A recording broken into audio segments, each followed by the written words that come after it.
Yes. Last class we have written a heading. കഴിഞ്ഞ ക്ലാസ്സിൽ heading എഴുതിയിട്ടില്ലെങ്കിൽ ഇപ്പോൾ എഴുതാം. Kepler's laws of planetary motion. Kepler ഒരു സയന്റിസ്റ്റിന്റെ പേരാണ് കേട്ടോ. ന്യൂട്ടൺസ് ലോസ് എന്ന് പറയുന്ന മാതിരി Kepler's laws of planetary motion അങ്ങനെ എഴുതണേ. കെപ്ലേഴ്സ് ലോസ് പറയണത് പ്ലാനറ്ററി മോഷന് വേണ്ടിയിട്ടാണ്. പ്ലാനറ്റ്സ് 3 ലോസ് പഠിക്കാം. കെപ്ലേഴ്സ് ഫസ്റ്റ് ലോ എന്താണെന്ന് അറിയണം, സെക്കൻഡ് ലോ അറിയണം, തേർഡ് ലോ അറിയണം. പിന്നെ പ്രൂഫ് ഹയർ ക്ലാസ്സിൽ പഠിക്കുള്ളൂ. ഫസ്റ്റ് ലോ എന്ന് പറഞ്ഞാൽ എന്താ, സെക്കൻഡ് ലോ എന്താ, സ്റ്റേറ്റ്മെൻറ്റും അത് എക്സ്പ്ലെയിൻ ചെയ്യാൻ അറിയാം. ഫസ്റ്റ് ലോ പറയണത് about the shape of orbit. ഇപ്പോൾ എർത്ത് സണ്ണിനെ റിവോൾവ് ചെയ്യുന്നുണ്ട്. സർക്കുലർ ഓർബിറ്റിൽ നിന്ന് എടുക്കും പലപ്പോഴും, പക്ഷേ ആക്ച്വലി സ്ട്രിക്ട്ലി സ്പീക്കിംഗ് എലിപ്റ്റിക്കൽ ഓർബിറ്റാണ്. ഒരു എലിപ്സ് എന്ന് പറയുന്നത് സർക്കിൾ പോലെയല്ല. ഒരു സർക്കിളിനാകെ ഒരു സെൻറ്ററേ ഉള്ളൂ. ഇതാണ് സർക്കിൾ ഞാൻ വരയ്ക്കുന്നതെങ്കിൽ ഈ സർക്കിളിനാകെ ഒറ്റ സെൻറ്റർ ഉണ്ട്. Focus of A circle is it centre. Focus എന്ന് പറയും, സെൻറ്ററിനെ ഫോക്കസ് പറയും. എലിപ്സ് എന്ന് പറയുമ്പോൾ 2 ഫോക്കസ് ഉണ്ട്. ഇവിടെയാണ് സൺ എന്ന് അസ്യൂം ചെയ്യാം, അല്ലെങ്കിൽ ഇവിടെയാണെന്ന് അസ്യൂം ചെയ്യാം. കേട്ടിരിക്കുക, ശ്രദ്ധിച്ചിരിക്കും. എലിപ്റ്റിക്കൽ പാത്തിൽ 2 ഫോക്കസ് ഉണ്ട്. സർക്കുലർ പാത്തിൽ ഒരു ഫോക്കസേ ഉള്ളൂ. സർക്കുലർ പാത്തായിട്ടല്ല എടുക്കുന്നത്. Planetary motion stated by Kepler according to Kepler's first law എന്ന് പറഞ്ഞിട്ടാണ് ഇപ്പോൾ പറയാൻ പോകുന്നത് കേട്ടോ. According to Kepler's first law every planet, example എടുക്കുകയാണെങ്കിൽ എർത്താണ് കേട്ടോ. Earth is a planet. ഈ എർത്ത്. സണ്ണിനെ ഞാനിപ്പോൾ എസ് എന്ന് പേരിടാം. ഇപ്പോൾ എർത്തിലേക്ക് സണ്ണിൽ നിന്നുള്ള ദൂരം മാർക്ക് ചെയ്യാം. ഇതാണ് radius of the elliptical orbit. ഇവിടെയാണ് സൺ, ഇവിടെയാണ് എർത്തെങ്കിൽ സർക്കുലർ ഓർബിറ്റിന് എപ്പോഴും ഒരു റേഡിയസ് ആയിരിക്കും. പക്ഷെ അങ്ങനെയല്ല, സർക്കുലർ പാത്തല്ല. Every planet, may be Earth or Jupiter, Mars, Neptune or Venus, Saturn, ഏത് പ്ലാനറ്റ് ആവട്ടെ, എല്ലാ പ്ലാനറ്റും സണ്ണിനെ റിവോൾവ് ചെയ്യുന്നത് എങ്ങനെയാണെന്നുള്ളതിൻ്റെ ഷേപ്പിനെ കുറിച്ചാണ് first law. So Kepler's first law is stating about shape of orbit. Shape of orbit. ഓർബിറ്റിൻ്റെ ആകൃതി എങ്ങനെയാണെന്നുള്ളതാണ് ഫസ്റ്റ് ലോയിൽ പറയുന്നത്. അപ്പോൾ ആ ഓർബിറ്റിൻ്റെ ആകൃതി റൗണ്ട് ആയിട്ടുള്ള, ഐ മീൻ സർക്കുലർ അല്ല, എലിപ്റ്റിക്കൽ പാത്താണ്. എലിപ്സിന് 2 ഫോക്കസ് ഉണ്ട്. എലിപ്സിൻ്റെ അത് മാസിലുള്ള ഹൈപ്പർബോള, സർക്കിള്, ഹൈപ്പർബോള, പരാബോള, അങ്ങനെ കുറേ കോണിക്സ് കൊണ്ട് സെക്ഷൻ പഠിക്കും. മേ ബി നെക്സ്റ്റ് ഇയർ ആണെന്ന് തോന്നുന്നു. അപ്പോൾ എന്തായാലും എലിപ്സിന് 2 ഫോക്കസ് ഉണ്ട്. അതിലൊരു ഫോക്കസിലാണ് സൺ അസ്യൂം ചെയ്യണം. എന്നിട്ട് ആ സണ്ണിനെ ഒരു ഫോക്കസിൽ വരച്ചിട്ട് എലിപ്റ്റിക്കൽ പാത്തിൽ നമുക്ക് എർത്ത് പോലത്തെ ഏത് പ്ലാനറ്റിൻ്റെയും, സാറ്റേൺ ആവാം, ജൂപ്പിറ്റർ ആകാം, വീനസ് ആകാം, മാർസ് ആകാം, എനി പ്ലാനറ്റ്. സണ്ണിൻ്റെ കുറേ പ്ലാനറ്റ്സ് ഉണ്ടല്ലോ. ആ പ്ലാനറ്റുകളൊക്കെ എർത്ത് പോലത്തെ വേറെ പ്ലാനറ്റ്സ് ഒക്കെ ഉണ്ടല്ലോ. ആ പ്ലാനറ്റ്സ് എല്ലാം സണ്ണിനെ റിവോൾവ് ചെയ്യുന്നത് ഫസ്റ്റ് ലോയിൽ പറയുന്നു, കെപ്ലറുടെ ഫസ്റ്റ് ലോയിൽ പറയുന്നു, എലിപ്റ്റിക്കൽ പാത്തിലാണ്. എലിപ്റ്റിക്കൽ പാത്ത് എന്ന് പറയുമ്പോൾ 2 ഫോക്കസ് ഉണ്ട്. ഇതൊരു ഫോക്കസ്, ഇതൊരു ഫോക്കസ്. ഇതിൽ ഏതെങ്കിലും ഒരു ഫോക്കസിൽ സണ്ണിനെ അസ്യൂം ചെയ്യണം. ഇതാണ് first law. First law state ചെയ്യാൻ പോകുന്നത് എവറി പ്ലാനറ്റ്, എക്സാമ്പിളാണ് Earth, every planet is orbiting around sun. In elliptical orbit, sun taken at one of the focus of the ellipse. കാരണം 2 ഫോക്കസ് ഉണ്ട്. അതിൽ ഏതെങ്കിലും ഇവിടെ എടുത്താലും മതി. ഇത് വേറെ ഫോക്കസ് ഇവിടെ ഉണ്ട്. ഒരു എലിപ്റ്റിക്കൽ പാത്ത് എടുക്കുമ്പോൾ സർക്കിളിൻ്റെ സെൻറ്റർ എന്ന് പറയുന്ന പോലെ ഒരു എലിപ്സിൻ്റെ സെൻറ്റർ എന്നല്ല പറയുന്നത്. അങ്ങനെയല്ല പറയുന്നത്. എലിപ്റ്റിക്കൽ പാത്തിൻ്റെ സെൻറ്റർ എന്നല്ല പറയുന്നത്. അവിടെ അല്ല സൺ. എലിപ്റ്റിക്കൽ പാത്തിൻ്റെ സെൻറ്ററിന് ഇപ്പറേ അപ്പുറേ, അത് എലിപ്റ്റിക്കൽ പാത്തിൻ്റെ അല്ലെങ്കിൽ എലിപ്സ് നമ്മൾ വരച്ചാൽ ആ എലിപ്സിൻ്റെ 3D ഫോമാണ് എലിപ്സോയിഡ്. സർക്കിളിൻ്റെ 3D ഫോമാണ് സ്പിയർ. ബോർഡിൽ ഞാൻ സർക്കിൾ വരച്ചിട്ടുണ്ടെങ്കിൽ 3 ഡയമെൻഷണൽ പിക്ചർ ഇമാജിൻ ചെയ്യുന്ന ബാൾ മാതിരിയാണ് സ്പിയർ. സർക്കിള് 2 ഡയമെൻഷനിലാണ്, സ്പിയർ 3 ഡയമെൻഷനിലാണ്. എലിപ്സ് 2 ഡയമെൻഷനിലാണ്, ബോർഡിലാണ് വരച്ചത് 2 ഡയമെൻഷനിലാണ്. എലിപ്സോയിഡ് കോഴിമുട്ട പോലെ ഇരിക്കും. Ellipsoid 3D form. എലിപ്സ് 2 ഡയമെൻഷനിലാണ്. സർക്കിൾ ബോർഡിൽ വരയ്ക്കുന്ന മാതിരി എലിപ്സ് ബോർഡിൽ വരയ്ക്കാം, പേപ്പറിൽ വരയ്ക്കാം. ഒരു 2 ഡയമെൻഷണൽ പിക്ചറാണ്. പിന്നെ 3D എടുത്താൽ അത് എലിപ്സോയിഡ്, അതിൻ്റെ ആവശ്യമില്ല, എലിപ്സോയിഡ് ആവശ്യമില്ല, ഞാൻ പറഞ്ഞു നോക്കുള്ളൂ. എലിപ്റ്റിക്കൽ പാത്ത്, നമുക്ക് എലിപ്സ് തന്നെയാണ് വേണ്ടത്, 2 ഡയമെൻഷനായി പിക്ചർ തന്നെയാണ് വേണ്ടത്. അപ്പോൾ first law state by Kepler is like this: every planet, Earth മാത്രമല്ല any planet, is orbiting around the sun in an elliptical path, sun being at one of the focus of the ellipse. One of the focus എന്ന് പറയുന്നത് 2 focus ഉണ്ട്. അപ്പോൾ ഏതെങ്കിലും ഒരു focus ഇവിടെ എടുക്കാം, ഇവിടെ ഒരു ഫോക്കസ് കൂടി പിന്നീട് അത് മാറ്റി പറഞ്ഞാൽ എന്താച്ചാൽ പറഞ്ഞ ആവശ്യമില്ല. Sun taken at one of the focus of the ellipse. Every planet is orbiting in what shape? Elliptical shape, elliptical path. അങ്ങനെയാകുമ്പോൾ നമുക്ക് സെക്കൻഡ് ലോയിലേക്ക് ഇറങ്ങാം. അപ്പോൾ ആദ്യം ഫസ്റ്റിലോടെ സ്റ്റേറ്റ്മെൻറ്റ് എഴുതി Kepler's laws of planetary motion. ഇത് നിങ്ങളൊരു ഡയഗ്രാം വരച്ചിട്ട് എന്നിട്ട് സെക്കൻഡ് ലോയിലേക്ക് ഇറങ്ങണം. ഒരു സ്റ്റേറ്റ്മെൻറ്റ് കഴിഞ്ഞു. According to Kepler's first law of planetary motion, according to Kepler's first law of planetary motion, അങ്ങനെയാണ് നമ്മൾ സ്റ്റേറ്റ്മെന്റ് പറയുന്നത്. According to Kepler's first law of planetary motion, according to Kepler's first law of planetary motion, according to Kepler's first law of planetary motion, planetary motion.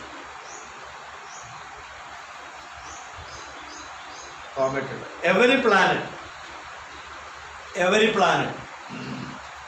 is orbiting around the sun. Every planet is orbiting around the sun. Sun, S-U-N. Every planet is orbiting around the sun. Sun, spelling that S-U-N. Orbiting around the sun in elliptical path. In elliptical path. In elliptical path. E-L-L-I-P-T-I-C-A-L. In elliptical path. Elliptical. Spelling of the color. Elliptical. E-L-L-I-P-T-I-C-A-L. In elliptical path. In elliptical path. Commented. Sun being. Sun എവിടെ എടുത്തോളണം? Sun being at one of the രണ്ടെണ്ണത്തിൽ പറയണം.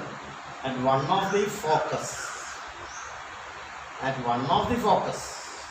Focus രണ്ടെണ്ണം ഉണ്ടായില്ല പറയണം. At one of the focus of the ellipse. At one of the focus of the ellipse. ഈ diagram വരച്ച് complete. Diagram വരയ്ക്കുമ്പോൾ നിങ്ങൾ 2-3 radius കാണിച്ചു. 2-3 റേഡിയസ്, ഞാൻ 4 റേഡിയസ് കാണിച്ചിട്ടുണ്ട്, 5 റേഡിയസ് കാണിച്ചിട്ടുണ്ട്. ഈ 6 വേരിയബിളാണ്, അതാണ് അടുത്ത ലെവലിൽ കൊണ്ടുവരാൻ പോകും. ഈ പടം വരച്ചപ്പോൾ ഇപ്പോൾ റേഡിയസ് വേരിയബിൾ ആണെന്നൊക്കെ മനസ്സിലാവണം. എന്താ വേരിയബിൾ എന്ന് പറയാൻ അടുത്ത് വരും അകലെയും വരും. എർത്ത് ഇപ്പോൾ കറങ്ങാണ് സണ്ണിനെ. ഇപ്പോൾ എർത്ത് ഇപ്പോൾ സണ്ണിൻ്റെ അടുത്ത് വരാച്ച ഇവിടെയാണ്. ഞാൻ ഈ തൊട്ട് കാണിക്കണം ഈ സ്ഥലം ഇവിടെ, അതാണ് സൺ. ഇവിടെയാണ് സൺ. എവിടെയാണ് എർത്ത് വരണമെങ്കിൽ അത് ഏറ്റവും അടുത്താണ്. ഇവിടെ നീങ്ങുമ്പോൾ എർത്തിലേക്ക് സണ്ണിനുള്ള ദൂരം കൂടി, ഇവിടെ എത്തിയപ്പോൾ കുറച്ച് ദൂരം കൂടി, ഇവിടെ എത്തിയപ്പോൾ സണ്ണിൽ നിന്നുള്ള ദൂരം പിന്നെയും കൂടി. എർത്ത് ഇവിടെ എത്തി, ഇപ്പോൾ കുറച്ച് ദൂരം കൂടി. എർത്ത് ഇറങ്ങി ഇവിടെ എത്തി, ഇപ്പോൾ കുറച്ച് ദൂരം കൂടുതലാണ്. ഏതാണ്ട് ഇത് ഇവിടെയാണ് ഏറ്റവും കൂടുതൽ ദൂരം. ഇവിടെ പിന്നെ കുറഞ്ഞു. ഇവിടെ എത്തുമ്പോൾ റേഡിയസ് കുറഞ്ഞു, ഇവിടെ എത്തുമ്പോൾ റേഡിയസ് കുറഞ്ഞു, ഇവിടെ എത്തുമ്പോൾ റേഡിയസ് കുറഞ്ഞു, ഇവിടെ എത്തുമ്പോൾ റേഡിയസ് ഏറ്റവും കുറഞ്ഞു. എലിപ്റ്റിക്കൽ പാത്തിൻ്റെ പ്രത്യേകത എന്താ? വേരിയബിൾ റേഡിയസ് ആണ്. സെക്കൻഡ് ലോയിലേക്ക് കയറാണ്. ഫസ്റ്റ് ലോ സ്റ്റേറ്റ് ചെയ്ത് കഴിഞ്ഞു. എന്താ first law? According to Kepler's first law ഇപ്പം ചോദിക്കും കേട്ടോ, ഒരു 2 മാർക്കിൻ്റെ ചോദ്യമായിട്ട് 3 സ്റ്റേറ്റ്മെൻറ്റ് എഴുതാൻ പറയും. Every planet is orbiting around sun in an elliptical path, sun being at one of the focus of the ellipse. First law ആയി. എന്നിട്ട് ഈ ഡയഗ്രാമോട് വരച്ച് വെച്ച് കഴിഞ്ഞാൽ ഫസ്റ്റ് ലോയുടെ എക്സ്പ്ലനേഷൻ ആയി. നമ്മൾ പറഞ്ഞു ഫിഗർ ഷോസ് എന്ന് പറയാം. Figure shows an elliptical path. S എന്ന് കാണിച്ചിരുന്നത് സണ്ണാണ്, എർത്ത് എന്ന് കാണിച്ചിരുന്നത് എക്സാമ്പിൾ ഒരു പ്ലാനറ്ററി മോഷൻ്റെ പ്ലാനറ്റ് എടുത്ത് എർത്തിന്. അപ്പോൾ പറയാം S S position of sun at one of the focus of the ellipse. E shows Earth. Jupiter ആണെങ്കിൽ ജെ എന്ന് എഴുതുക, മാഴ്സ് ആണെങ്കിൽ എം എന്ന് എഴുതുക, സാറ്റേൺ ആണെങ്കിൽ എസ് എന്ന് എഴുതുക. അപ്പോൾ എസ് 2S വരുമ്പോൾ നമ്മളവിടെ സാറ്റേൺ മുഴുവൻ എഴുതണം, ഇവിടെ എസ് സണ്ണ് മുഴുവൻ എഴുതണം. ഇപ്പോൾ എസ് ഇ ആണ്, കുഴപ്പമില്ല, സണ്ണും ഇയും എർത്താണ്. ഇപ്പോൾ SI എന്നൊക്കെ പറയും. വ്യത്യസ്ത സിമ്പിൾസ് എഴുതാൻ പറ്റുന്ന പ്ലാനറ്റാണ് പറയുന്നത് അല്ലേ. മാഴ്സ് എന്ന് എഴുതാം, അവിടെ എസ് സൺ തന്നെ. ജൂപ്പിറ്റർ ജെ എന്ന് എഴുതാം, ഇവിടെ സൺ തന്നെ. സാറ്റേൺ ആകുമ്പോൾ ഇവിടെ എസ് എന്ന് ഇവിടെ എസ് എന്ന് ഏതാണ് സണ്ണ് കൺഫ്യൂഷൻ വരാതിരിക്കുക. അപ്പോൾ സണ്ണ് കംപ്ലീറ്റ് ചെയ്യാൻ പറ്റും, ഇവിടെ എസ് എന്ന് എഴുതാം സാറ്റേൺ. അപ്പോൾ അങ്ങനെ എലിപ്റ്റിക്കൽ പാത്ത്. ഈ പാത്ത് എല്ലാവർക്കും ഒരേ വലിപ്പത്തിലുള്ള പാത്തല്ല. എർത്ത് കറങ്ങി വരാൻ 365.4 ദിവസം എടുക്കും. ജൂപ്പിറ്റർ കറങ്ങി വരാൻ 12 കൊല്ലം എടുക്കും. 12 കൊല്ലം എന്ന് പറഞ്ഞാൽ എർത്ത് ഇയറാണ് ഞാൻ ഉദ്ദേശിച്ചത്, ഒരു കൊല്ലം. എർത്ത് ഇയർ 365 ദിവസമാണ്, ഒരു 4 ദിവസം കൂടി ആഡ് ചെയ്യാം. 4 വർഷങ്ങൾ കഴിയുമ്പോഴാണ് 28 ദിവസം എന്നുള്ളത് ഫെബ്രുവരി 29.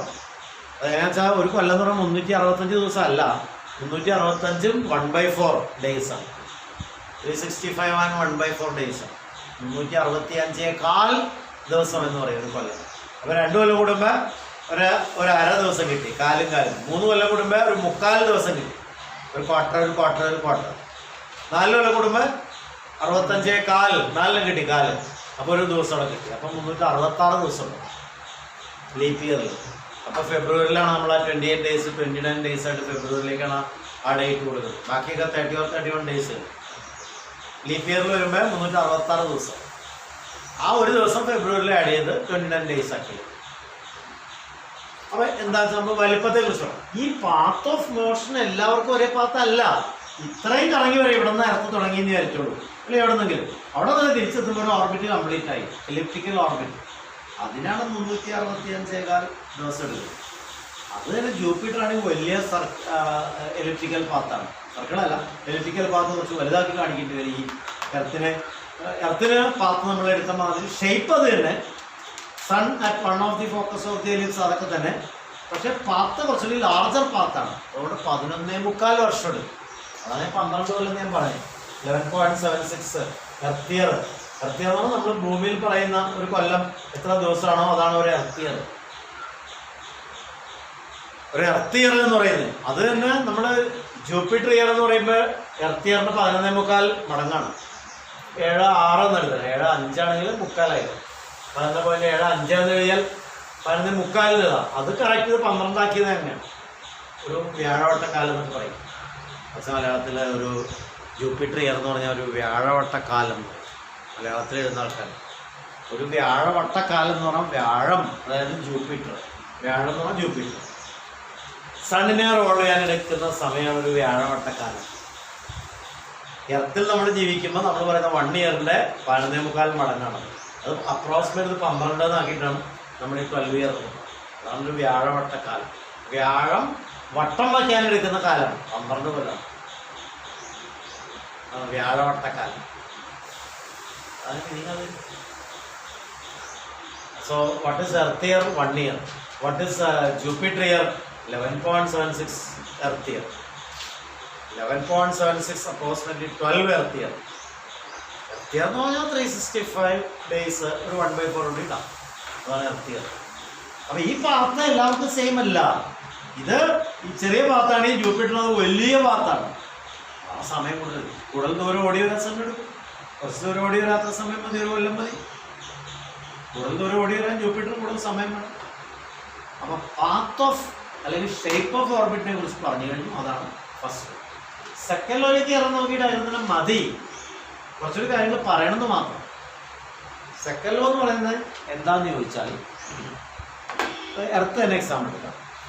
എർത്ത് ഇവിടെയൊക്കെ വരുമ്പോൾ ഏതാണ്ട് സൂര്യനോട് അടുത്താണ്. ഇവിടെ തുടങ്ങിയിട്ട് ഇവിടെ വരുമ്പോഴാണ് ഏറ്റവും അടുപ്പം. വരച്ചകളിൽ ആ ഭാഗത്ത് ഉണ്ടെങ്കിൽ ഇതാണ് കുറവെന്ന് തോന്നുന്നു. അങ്ങനെയല്ല, ഇവിടുന്ന് ഇവിടേക്കുള്ള ദൂരമാണ് ഏറ്റവും കുറവ്. അത് നമ്മൾ വരച്ചുള്ള ഒരു അഭാവത്തിന് ഇവിടെയാണ് എർത്ത് വരയ്ക്കുമ്പോൾ ഏറ്റവും ദൂരം കുറവ്. ഇവിടെ എർത്ത് വരയ്ക്കുമ്പോൾ ഏറ്റവും ദൂരം കൂടുതലാണ്. ഈ പോർഷനാണ് ഏറ്റവും ദൂരം കൂടുതൽ. ഇവിടെ വരുമ്പോൾ എർത്ത് ഏറ്റവും അടുത്താന്ന് പറയുന്നത്. എർത്തിൻ്റെ ഏറ്റവും അടുത്തുള്ള പൊസിഷൻ ഇത്. ഇങ്ങോട്ട് വരുമ്പോൾ ആ അകലം കൂടി. ഇവിടെ എർത്ത് വരുമ്പോൾ അകലം പിന്നെയും കൂടിയെന്ന്. ഇവിടെ എർത്ത് മാറിയ അകലം പിന്നെയും കൂടിയെന്ന്. ഇപ്പം ഈ അകലം 6 റേഡിയസ് പിന്നെയും കൂടി. ഇത് പിന്നെയും കൂടി. ഇവിടെ എത്തിയ എർത്ത് റേഡിയസ് പിന്നെയും കൂടി. ഇവിടെയാണ് ഇപ്പോൾ ഏറ്റവും കൂടുതൽ വിചാരിക്കട്ടെ. പിന്നെ ഇങ്ങോട്ട് കയറുമ്പോൾ കുറഞ്ഞു, പിന്നെയും കുറഞ്ഞു. റേഡിയസ് ഒന്ന് ആലോചിക്കുക. ഈ എസും ഇവിടെ ഈ നമ്മൾ മാർക്ക് ചെയ്ത SC എന്ന ദൂരം റേഡിയസ്, അത് എന്തോ മാറിക്കൊണ്ടേയിരിക്കും. കൂടിയും കുറഞ്ഞു കൂടിയും കുറഞ്ഞു ഇരിക്കും. ഏറ്റവും കുറവ് ഇവിടെയാണ്. അപ്പം അവിടെ എത്തുമ്പോൾ വേഗത്തിലോടും, ദൂരെ വരുമ്പോൾ പതുക്കെ ഓടും. നമ്മൾ ഗ്രാവിറ്റേഷണൽ ഫോഴ്സ് പഠിച്ചു കഴിഞ്ഞു. Capital G into mass of sun into mass of earth by ഡിസ്റ്റൻസിൻ്റെ സ്ക്വയർ. ഡിസ്റ്റൻസ് കുറയുമ്പോൾ M1 M2 by D square അല്ലെങ്കിൽ R സ്ക്വയർ. M1 എന്ന് പറഞ്ഞാൽ MS mass of sun, M2 എന്ന് പറഞ്ഞാൽ ME മാസ് ഓഫ് എർത്ത്. എർത്താണല്ലോ ഇപ്പോൾ വരച്ചേക്കണേ. SS സൺ, സണ്ണിൻ്റെ മാസ് MS. അപ്പോൾ M1 എന്ന് പറഞ്ഞാൽ MS, M2 എന്ന് പറഞ്ഞാൽ എർത്തിൻ്റെ മാസ് ME. അപ്പോൾ M1 M2 ബൈ ഡിസ്റ്റൻസിൻ്റെ സ്ക്വയർ. ഈ ഡിസ്റ്റൻസ് വേരിയബിളാണ്. ഇതാണ് ന്യൂട്ടൺസ് യൂണിവേഴ്സൽ ഓഫ് ഗ്രാവിറ്റേഷൻ പ്രകാരം പഠിച്ച അല്ലെങ്കിൽ പഠിച്ചുകൊണ്ടിരിക്കുന്ന ഫോഴ്സ്. അപ്പോൾ 6 വേരിയബിൾ ആകുമ്പോൾ, 6 ഏറ്റവും ചെറുതാകുമ്പോൾ ഫോഴ്സ് ഏറ്റവും വലുതാകും. ബാക്കിയുള്ള കോൺസ്റ്റൻസ് അല്ലേ. Capital G is a constant. 6.67 into 10⁻⁻11 SI unit. MS mass of sun is a constant. സണ്ണിന് ഒരു മാസം ഉണ്ട്. എത്രയാണ്? 10⁻32 കിടക്കുന്നത് സണ്ണിൻ്റെ മാസം. ഒരു സംഖ്യ ഉണ്ട്, അതിൻ്റെ കൂടെ 10⁻32 ആണ്. എർത്തിനൊരു മാസം ഉണ്ട്. എർത്തിൻ്റെ മാസം 10⁻24 കിടക്കുന്നത്. Nearly 6 into 10⁻24. അപ്പോൾ ഈ MS ME എന്നൊക്കെ പറയുന്ന വാല്യൂസ് ഉണ്ട്. ആവട്ടെ, അത് എർത്തിൻ്റെ മാസം ME MS സണ്ണിൻ്റെ മാസമൊക്കെയാണ്. അതൊക്കെ കോൺസ്റ്റൻസ് അല്ലേ, ഇത് മാറുമല്ലോ. 6 വേരിയബിള്. ഡയഗ്രം നോക്കിയാൽ മനസ്സിലാവും. 6 വേരിയബിള്. അപ്പോൾ 6 ഏറ്റവും കുറഞ്ഞുള്ള സ്ഥലമായ സണ്ണിനോട് ഏറ്റവും അടുത്തുള്ള സ്ഥലത്ത് എർത്താലെ എർത്ത് പോലെ വേറൊരു പ്ലാനറ്ററി മോഷൻ എടുക്കുന്ന കേസിലും ആ പ്ലാനറ്ററി മോഷൻ്റെ കേസിലും ഏത് പ്ലാനറ്റ് ആവട്ടെ, ആ പ്ലാനറ്റ് എർത്ത് സണ്ണിനോട് ഏറ്റവും അടുപ്പം കാണിക്കുന്ന സ്ഥലങ്ങളിൽ സ്പീഡ് കൂടുതലായിരിക്കും. ദൂരേക്ക് പോകുന്നതോടെ സ്പീഡ് കുറഞ്ഞുകൊണ്ടേയിരിക്കും. ഇവിടെ എത്തുമ്പോൾ ഏറ്റവും കുറഞ്ഞ സ്പീഡായിരിക്കും. കറക്കത്തിൻ്റെ സ്പീഡാണ് ഈ പറയുന്നത്. ഇങ്ങനെ പാത്ത് അങ്ങനെയാണ്, എലിപ്റ്റിക്കൽ പാത്താണ്. ഏറ്റവും വേഗത്തിൽ ഓടിപ്പോണ ഇവിടേക്ക് ഈ സ്ഥലത്ത് ഇവിടെ പാസ് ചെയ്യുമ്പോൾ വേഗത്തിൽ ഓടിപ്പോകും. ഇവിടേക്ക് വരുമ്പോൾ സ്ലോ ഡൗൺ ചെയ്തു, പിന്നെ സ്ലോ ഡൗൺ ചെയ്തു, പിന്നെ സ്ലോ ഡൗൺ ചെയ്തു, പിന്നെ സ്പീഡപ്പ് ചെയ്തു, സ്പീഡപ്പ് ചെയ്തു, സ്പീഡപ്പ് ചെയ്തു, സ്പീഡപ്പ് ചെയ്തു, സ്പീഡപ്പ് ചെയ്തു. ഇത് വരുമ്പോൾ ഏറ്റവും കൂടുതൽ സ്പീഡ്, പിന്നെ സ്ലോ ആയി, വീണ്ടും സ്ലോ, സ്ലോ ആയി, വീണ്ടും സ്ലോ ആയി. ഇവിടെ എത്തുമ്പോൾ സ്ലോ ആണ്, ഇവിടെ എത്തുമ്പോൾ സ്ലോ ആണ്, ഇവിടെ എത്തുമ്പോൾ സ്ലോ ആണ്, ഇവിടെ എത്തുമ്പോൾ ഏറ്റവും സ്ലോ ആണ്. കാരണം ഇതാണ് ഏറ്റവും ദൂരം കൂടുതൽ. ഈ ദൂരമാണ് ഏറ്റവും കൂടുതൽ ഞാൻ അസ്യൂം ചെയ്തതല്ല. ഇവിടെയാണ് ഏറ്റവും സ്ലോ. എർത്തലെ എർത്ത് പോലത്തെ ഒരു പ്ലാനറ്ററി മോഷൻ എടുത്താൽ സണ്ണിൽ നിന്നുള്ള ദൂരം ഏറ്റവും കൂടുമ്പോൾ, ഇവിടെ നോക്കി 6 ഏറ്റവും കൂടുമ്പോൾ, ഡിനോമിനേറ്റർ ഏറ്റവും കൂടുമ്പോൾ ഫോഴ്സ് ഏറ്റവും കുറയും. ഫോഴ്സ് ഏറ്റവും കുറയുമ്പോൾ പതുക്കത്തിൽ ഓടിപ്പോകാൻ പറ്റും. അപ്പോൾ ഞാനത് കാണിക്കാം, എങ്ങനെയാണെന്ന് ഞാൻ കാണിക്കാം. ഇവിടെ ഞാൻ 2 പേനകളുടെ ടോപ്പ് ഊരിയെടുക്കാം. അതിൽ ഈ നീല പേനയാണ് സണ്ണെന്ന് വിചാരിച്ചോളൂ. ഈ ബ്ലൂ കളറുള്ള ടോപ്പാണ് സൺ വിചാരിച്ചോളൂ. ഈ ബ്ലാക്ക് കളറുള്ളതാണ് എർത്ത് എന്ന് വിചാരിച്ചോളൂ. എലിപ്റ്റിക്കൽ പാത്ത് മനസ്സിൽ സങ്കല്പിച്ചോളൂ. അപ്പം ഞാനിപ്പോൾ ഒരു ഹൊറിസോണ്ടൽ പ്ലെയിനിൽ എലിപ്റ്റിക്കൽ പാത്ത് സങ്കല്പിക്കാൻ പോകും. വെർട്ടിക്കൽ പ്ലെയിനിൽ വരയ്ക്കാം, എങ്ങനെ വേണമെങ്കിൽ ഏതെങ്കിലും പ്ലെയിനിൽ നമ്മൾ പാത്ത് എലിപ്റ്റിക്കൽ പാത്ത് സങ്കല്പിച്ചോളൂ. ഞാൻ ഈ ടേബിളിൻ്റെ പാരലായ അല്ലെങ്കിൽ ഫ്ലോറിൻ്റെ പാരലായ പ്ലെയിനിൽ ഞാൻ കൈ ഓടിക്കാൻ പോകണം. ഇതാരാണ് എർത്ത്, ഇതാരാണ് സൺ. സൺ എവിടെയാണ്? എലിപ്റ്റിക്കൽ പാത്തിൻ്റെ 2 ഫോക്കസിൽ ഏതോ ഒരു ഫോക്കസിൽ, ഈ ഫോക്കസിൽ സണ്ണിനെ അസ്യൂം ചെയ്യുക. ഇവിടെയാണ് എസ്, ഈ കാണിച്ചു തന്നെയാണ് ബ്ലൂ ആൻഡ് ബ്ലാക്ക്, ഇതാണ് എർത്ത്. അപ്പോൾ സ്പീഡ് നിങ്ങൾ നോക്കണുണ്ടോ? ഞാൻ കാണിക്കുന്ന സ്പീഡ് നോക്കണേ.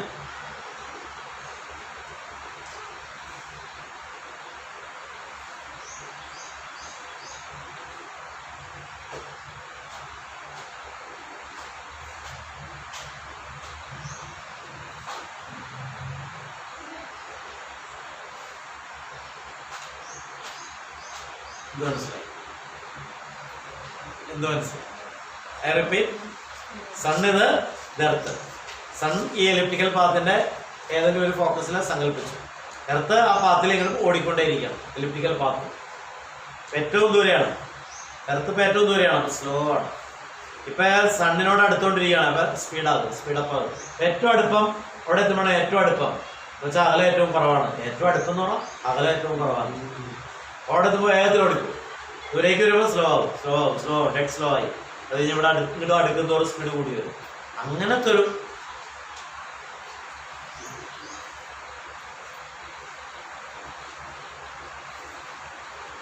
ഇങ്ങനെയാണ് എർത്ത് പോലത്തെ ബാക്കി എല്ലാ പ്ലാനറ്റ്സും സണ്ണിനെ റിവോൾവ് ചെയ്യുന്നത്. എർത്ത് പോലത്തെ ബാക്കി എല്ലാ പ്ലാനറ്റ്സും സണ്ണിനെ റിവോൾവ് ചെയ്യുന്ന ഈ എലിപ്റ്റിക്കൽ പാത്തിലാണെന്ന് മാത്രമല്ല ആ speed of orbital path variable ആണ്. കാരണം ഡിസ്റ്റൻസ് വേരിയബിൾ ആണ്. ഡിസ്റ്റൻസ് വേരിയബിൾ ആകുമ്പോൾ സണ്ണിൽ നിന്ന് എർത്ത് അല്ലെങ്കിൽ ജൂപ്പിറ്റർ പോലത്തെ ഏതെങ്കിലും പ്ലാനറ്റിലേക്കുള്ള അകലം ഏറ്റവും കൂടുമ്പോൾ ഈ ഫോഴ്സ് ഏറ്റവും കുറയും. ഫോഴ്സ് ഏറ്റവും കുറയുമ്പോൾ സ്ലോ സ്പീഡിൽ പോകും. ഫോഴ്സ് ഏറ്റവും കൂടുമ്പോൾ വേഗത്തിലോട്ട് പോകും. ഇവിടെ വരുമ്പോൾ വേഗത്തിലോട്ട് പോകും. അങ്ങനെയാണ് ഒരു കൊല്ലം തീരുന്നത്. അപ്പം നമുക്ക് പറയാൻ പറ്റുന്ന ലോ, സെക്കൻഡ് ലോ എന്താണെന്ന് വെച്ചാൽ ഇതാണ് second law. Areal velocity is a constant. നമ്മൾ ഈ പറഞ്ഞ കാര്യങ്ങൾ വേറൊരു തരത്തിലാണ് ഞാൻ എക്സ്പ്ലെയിൻ ചെയ്യാൻ പോകുന്നത് കേട്ടോ. Aerial velocity is a constant. What do you mean by velocity? Displacement by time. So what do you mean by aerial velocity? Area by time. എന്താണ് സാധാരണ നമ്മൾ കഴിഞ്ഞ ആദ്യത്തെ ചാപ്റ്ററിലൊക്കെ എടുത്ത ഏരിയൽ വെലോസിറ്റി എന്ന് വാക്കൊണ്ടുവരാൻ വെറും വെലോസിറ്റി എന്ന വാക്ക് ആദ്യം കൊണ്ടുവരിക. What do you mean by velocity of a moving object? Displacement divided by time. ഇത്ര ഡിസ്പ്ലേസ് ചെയ്തു കിലോമീറ്റർ, ഇത്ര ടൈം, ഇത്ര മണിക്കൂർ, ഇത്ര കിലോമീറ്റർ പെർ അവർ വെലോസിറ്റിയാണ്. ട്രെയിനിൻ്റെ ആയാലും ബസ്സിൻ്റെ ആയാലും ഒരു പാർട്ടിക്കിളിൻ്റെ ആയാലും ഒക്കെ വെലോസിറ്റി പറയുന്നത് ഡിസ്പ്ലേസ്മെന്റ് ബൈ ടൈം. വെക്ടർ ക്വാണ്ടിറ്റിയാണ് വെലോസിറ്റി. ഇവിടെ പറയുന്നത് വെറും വെലോസിറ്റി അല്ല, areal velocity. What you mean by areal velocity? Area by time. അതിൻ്റെ അർത്ഥം എന്താണെന്ന് വെച്ചാൽ റേഡിയസ് വെക്ടർ എന്നാണ് ഞാൻ പറയുന്നത്. നിങ്ങൾ ഇപ്പോൾ എഴുതാൻ പറ്റും. ഇത് റേഡിയസ് എന്ന് പറയാം, കുഴപ്പമില്ല. റേഡിയസ് വെക്ടർ അലൈൻമെന്റ് മാറിക്കൊണ്ടിരിക്കുകയാണ്. ഈ അലൈൻമെന്റ് അല്ലല്ലോ ഈ അലൈൻമെന്റ്. ഈ അലൈൻമെന്റ് വേറെയാണോ? ഈ അലൈൻമെന്റ് പിന്നെ മാറിയല്ലോ. അപ്പൊ റേഡിയസ് എന്ന് പറഞ്ഞാൽ ഭംഗി റേഡിയസ് വെക്ടർ എന്ന് പറയുന്നത്. കാരണം അതിന്റെ അലൈൻമെന്റ് ഇങ്ങനെ ഇരിക്കുന്ന റേഡിയസ് ഇങ്ങനെയായി, ഇങ്ങനെയായി റേഡിയസ്, ഇങ്ങനെയായി റേഡിയസ്. അപ്പൊ റേഡിയസിന്റെ അലൈൻമെന്റ് മാറിക്കൊണ്ടേയിരിക്കണം. അതുകൊണ്ടാണ് വെറുതെ റേഡിയസ് പറഞ്ഞാലും മതി. Radius vector will sweep out equal area in equal interval of time. ഞാനിവിടെ ഏരിയ ഷെയ്ഡ് ചെയ്യാം കേട്ടോ. ഇത്ര ഏരിയ ഷെയ്ഡ് ചെയ്യാം. ഈ ഏരിയ കവറപ്പ് ചെയ്യാൻ എടുക്കുന്ന സമയം എന്ന് പറഞ്ഞാൽ എർത്തിന് ഇവിടെ നിന്ന് ഇവിടെ എത്താൻ എടുക്കുന്ന സമയമാണ്. ഇത്രയാണ് ഇലക്ട്രിക്കൽ പാത്തിൻ്റെ പാത്ത് ലെങ്ത്. ഇങ്ങനെ കർവ് കൂടിയാണ്. അത് കഴിഞ്ഞാൽ ഒരു ഈക്വൽ ഏരിയ ഷെയ്ഡ് ചെയ്യാം കേട്ടോ. ഇത് വേറെ ഈക്വൽ ഏരിയ ഷെയ്ഡ് ചെയ്തേക്കാണ്. ഈ ഏരിയ തുല്യമാണ് എങ്കിലും ഈ ദൂരവും ഈക്വൽ അല്ല. ഈ ദൂരവും ഈക്വൽ അല്ല. റേഡിയസിന് നീളം കൂടുന്തോറും ആർക്കിന്റെ നീളം കുറഞ്ഞുകൊണ്ടേയിരിക്കും. ഈ റേഡിയസ് ഇനിയും നീളം കൂടുതലാണ്. ഒരു പോർഷൻ കൂടി മൂന്നാമത്തെ ഒരു പോർഷൻ ഷെയ്ഡ് ചെയ്യാം, ഒരു തേർഡ് പാർട്ട് ഞാൻ ഷെയ്ഡ് ചെയ്യാം. ഈ നീളം കുറയുന്നു. ഇത് നല്ല നീളമുണ്ട്, ഇത് അത്രയില്ല, ഇത് അത്രയും കൂടി ഇല്ല. കാരണം ഈ റേഡിയസിലും കൂടുതലാണിത്, അതിലും കൂടുതലാണിത്, അതിലും കൂടുതലാണിത്. റേഡിയസിന് നീളം കൂടുമ്പോൾ നമുക്ക് ആർക്ക് ലെങ്ത് കുറച്ചെടുത്താൽ മതിയാകും. അടുത്ത ഒരെണ്ണം നമ്മൾ കാണിക്കാം, നാലാമത്തെ. ഈ ആർക്ക് ലെങ്ത് ആർക്ക് മാതിരിയാണല്ലോ. സർക്കിൾ എന്ന് പറയുമ്പോൾ നമ്മളൊരു ആർക്ക് എന്ന് പറയും. സർക്കിൾ വരച്ചിട്ട് നമ്മൾ സർക്കിളിൻ്റെ ഒരു ആർക്ക് എന്ന് പറയും. അവർ എലിപ്സിന് നമുക്ക് ആർക്ക് വരയ്ക്കാം. ഇതൊരു ആർക്ക്, അതിനൊക്കെ ചെറിയ ആർക്ക്, അതിലും ചെറിയ നീളമുള്ള ആർക്ക്, അതിലും ചെറിയ ആർക്ക്, എക്സെട്ര. അതിന് ആർക്ക് ലെങ്ത് കുറവാണെന്ന് പറയാൻ കാരണം റേഡിയസ് കൂടുമ്പോൾ ആർക്ക് ലെങ്ത് കുറഞ്ഞാൽ ഏരിയ തുല്യമായിട്ട് നിൽക്കും. റേഡിയസിന്റെ നീളം കൂടി വരുന്തോറും ആർക്ക് ലെങ്ത് കുറഞ്ഞാലേ ഏരിയ ഈക്വലായി നിൽക്കും. Areal velocity is a constant. Second law simple ആയിട്ട് എഴുതാണെങ്കിൽ areal velocity is a constant. ഇത്ര പറഞ്ഞാൽ സെക്കൻഡ് ലോ ആയി. And what do you mean by areal velocity? Area by time. Areal velocity constant ആണെങ്കിൽ ആലോചിക്കുക, തുല്യ സമയത്തിൽ തുല്യ ഏരിയ കവറപ്പ് ചെയ്യണം. ഇത്ര ഏരിയ കവറപ്പ് ചെയ്യാൻ ഇവിടെ നിന്ന് എർത്ത് ഇവിടെ എത്തിയപ്പോൾ ഇത്ര ഏരിയ കവറപ്പ് ചെയ്തു റേഡിയസ്. ഇവിടെ നിന്ന് എർത്ത് ഇവിടെ എത്തിയപ്പോൾ ഇത്ര ഏരിയ കവറപ്പ് ചെയ്തു റേഡിയസ്. അപ്പോൾ ഇവിടെ നിന്ന് ഇവിടെ എത്തി, ഇവിടെ എത്തി. ഇവിടെ നിന്ന് ഇനി എർത്ത് ഇവിടെ എത്തുമ്പോൾ ഇത്ര ഏരിയ കവറപ്പ് ചെയ്യും. 1, 2, 3, 4 പോർഷൻ ഷെയ്ഡ് ചെയ്തിട്ടുണ്ട്. ഇതൊരു പോർഷൻ, ഇതൊരു പോർഷൻ, ഇതൊരു പോർഷൻ, ഇതൊരു പോർഷൻ. ഇത് 4ഉം ഈക്വൽ ഏരിയ ആണ് എന്ന് വിചാരിക്കും. ഈക്വൽ ഏരിയ ആവാൻ കാരണം എന്താ? റേഡിയസ് നീളം കൂടി വരുമ്പോൾ എങ്ങനെയാ ഏരിയ ഈക്വൽ ആവണേ? റേഡിയസ് നീളം വർദ്ധിക്കും തോറും ആർക്ക് ലെങ്ത് കുറഞ്ഞുകൊണ്ടേയിരിക്കും. ഈ ആർക്ക് ലെങ്തിനേക്കാൾ കുറവാണ് ഈ ആർക്ക് ലെങ്ത്, അതിൽ കുറവാണ് ഈ ആർക്ക് ലെങ്ത്, ഇത് അതിനേക്കാൾ കുറഞ്ഞ ആർക്ക് ലെങ്ത് ആണ്. അങ്ങോട്ട് കയറി ദൂരെ എത്തുമ്പോഴേക്കും ആർക്ക് ലെങ്ത് വളരെ കുറവാകും. കാരണം റേഡിയസ് ഏറ്റവും കൂടുതലാണ്. ഏരിയ സെയിമായി നിൽക്കാമല്ലോ. റേഡിയസ് ഏറ്റവും കൂടുതലായ സ്ഥലത്ത് ആർക്ക് ലെങ്ത് ഏറ്റവും കുറഞ്ഞാലല്ലേ ഏരിയ സെയിമായി നിൽക്കുള്ളൂ. ആലോചിക്കുക, ഒരു കോമൺ സെൻസ് വെച്ച് ആലോചിക്കും. ഏറ്റവും ദൂരം വരുമ്പോൾ റേഡിയസിന് ഏറ്റവും ദൂരമുണ്ട്, ഏറ്റവും നീളമുണ്ട്. അപ്പൊ ആർക്ക് ലെങ്ത് ഏറ്റവും കുറഞ്ഞാലല്ലേ ഏരിയ തുല്യമായിട്ട് നിൽക്കുള്ളൂ. എന്താണ് second law? Areal velocity is a constant. അപ്പൊ നമ്മൾ സെക്കൻഡ് ലോ എഴുതി വെക്കാൻ പോകുന്നത് areal velocity is a constant എന്നാണ്. എന്നിട്ട് പറയും which means area covered by the radius vector will be equal in equal interval of time. Area covered by the radius vector, ഇതാണ് radius vector, ഇതാണ് radius vector, ഇതാണ് radius vector, ഇതാണ് radius. ഇതൊക്കെ radius vector ആണ്. Alignment മാറാല്ലേ. ഇതാണ് ഏറ്റവും നീളം കൂടിയ റേഡിയസ് വെക്ടർ. ഇങ്ങോട്ട് കയറുമ്പോൾ ഇതിനേക്കാൾ നീളം കുറവാണ് ഈ റേഡിയസിന്. അപ്പൊ എന്താ, ഇനി ഇങ്ങോട്ട് കയറി വരുമ്പോൾ റേഡിയസ് ചുരുങ്ങി വരുന്നതുകൊണ്ട് ആർക്ക് ലെങ്ത് കൂടിക്കൊണ്ടേയിരിക്കും. ഇവിടെ ഇതിനേക്കാൾ റേഡിയസ് കുറവായിരുന്നു. ഇനി അടുത്ത റേഡിയസ് ഞാൻ വരച്ച ആ റേഡിയസ്, അടുത്ത റേഡിയസ് ഞാൻ ഇവിടേക്ക് ഇങ്ങനെ കാണിച്ച ആ റേഡിയസ്, പിന്നെയും എന്താ ഈ നീളത്തേക്കാൾ കുറഞ്ഞ റേഡിയസ്, അതിലും കുറഞ്ഞ റേഡിയസ്. അപ്പോൾ ആർക്ക് ലെങ്തിന് കൂടിക്കൊണ്ടേയിരിക്കും. ഇങ്ങോട്ട് കയറി വരുന്നതോടെ ആർക്ക് ലെങ്ത് കൂടും. കാരണം ഇനിയും റേഡിയസ് കുറയാൻ പോണേ. അപ്പോൾ ആർക്ക് ലെങ്ത് ഇനിയും കൂടും. റേഡിയസിന് നീളം ചുരുങ്ങും തോറും ആർക്ക് ലെങ്ത് കൂടിയാലല്ലേ ഏരിയ തുല്യമായിട്ട് നിൽക്കുള്ളൂ. ആലോചിക്കും. അപ്പോൾ എന്താ second law? According to Kepler's second law of planetary motion, aerial velocity is a constant, which means area covered by the radius vector will be equal in equal interval of time. ഇതാണ് second law എന്ന് വിളിക്കുന്നത്, Kepler's second law. According to Kepler's second law, according to Kepler's second law, simple ആയിട്ട് ആദ്യം എഴുതാം. Aerial velocity is a constant. According to Kepler's second law, aerial velocity is a constant. According to Kepler's second law, aerial velocity is a constant. Aerial velocity is a constant, which means radius vector will sweep out. Which means radius vector will sweep out. ആ വാക്കിന്റെ use ചെയ്യുന്നത് നല്ലത്. Which means radius vector will sweep out. Sweep ചെയ്യാല്ലേ ഇങ്ങനെ torch light ഇങ്ങനെ വെച്ചിട്ട് ഇങ്ങനെ sweep ചെയ്താൽ മതി. ദൂരേക്ക് ടോർച്ച് ആ തെങ്ങിന്റെ മുകളിലേക്ക് അടിച്ചു അത് ആരെങ്കിലും ഇരിപ്പുണ്ടോ എന്ന് അറിയാം. അപ്പൊ അവിടെ ആരുമില്ല. അപ്പൊ അടുത്ത തെങ്ങിലേക്ക് അടിച്ചു. സ്വീപ്പ് ചെയ്യാണ് ടോർച്ച് ലൈറ്റ്. സെർച്ച് ലൈറ്റ് കണ്ടില്ലേ? സെർച്ച് ലൈറ്റ് രാത്രി വൈപ്പിനിലേക്ക് ഇടുന്ന സെർച്ച് ലൈറ്റ്. പൈപ്പിൻ റൂട്ടിൽ പുതുവൈപ്പിൻ്റെ അവിടെ ഉണ്ട് സെർച്ച് ലൈറ്റ്. അത് ഇങ്ങനെ സ്വീപ്പ് ചെയ്യില്ലേ നമ്മൾ. അതിങ്ങനെ അതിൻ്റെ അലൈൻമെൻറ്റ് മാറുമ്പോൾ അതിൻ്റെ നിൽക്കുന്ന പൊസിഷൻ ചേഞ്ച് ചെയ്യുമ്പോൾ ആ നോക്കിയിടുന്ന ലൈറ്റ് ഇങ്ങനെ സ്വീപ്പ് ചെയ്യണം. അപ്പം സ്വീപ്പ് ഔട്ട് എന്നാണ് യൂസ് ചെയ്യാം. Radius vector will sweep out equal area in equal interval of time. ഇതാണ് second law.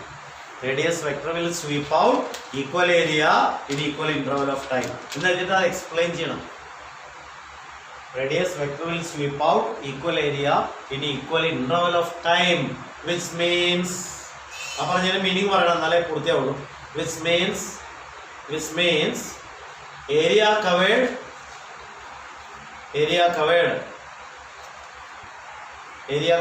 in equal interval of time will be equal. Which means area covered in equal interval of time will be equal. Which means area covered in equal interval of time will be equal. Area covered in equal interval of time will be equal. ഡീറ്റോ അപ്പോൾ clear ആയി അല്ലേ? അപ്പോൾ അതിലൊരു പോയിന്റൂടെ add ചെയ്തത് നല്ലത്. ഈ സെക്കൻഡിലൂടെ meaning ഒന്നുകൂടി add ചെയ്തതാണ്. സണ്ണിൽ നിന്ന് ഏറ്റവും ദൂരം കൂടിയ സ്ഥലത്ത് എർത്ത് അല്ലെങ്കിൽ എർത്ത് പോലത്തെ ഒരു പ്ലാനറ്റ് വരുമ്പോൾ സ്ലോ സ്പീഡ് ആയിരിക്കും. സണ്ണിനോട് അടുത്ത് വരുന്ന സമയത്ത് ഫാസ്റ്റായിട്ട് ഓടിപ്പോ. അതാണ് നമ്മൾ കാണിച്ചത്.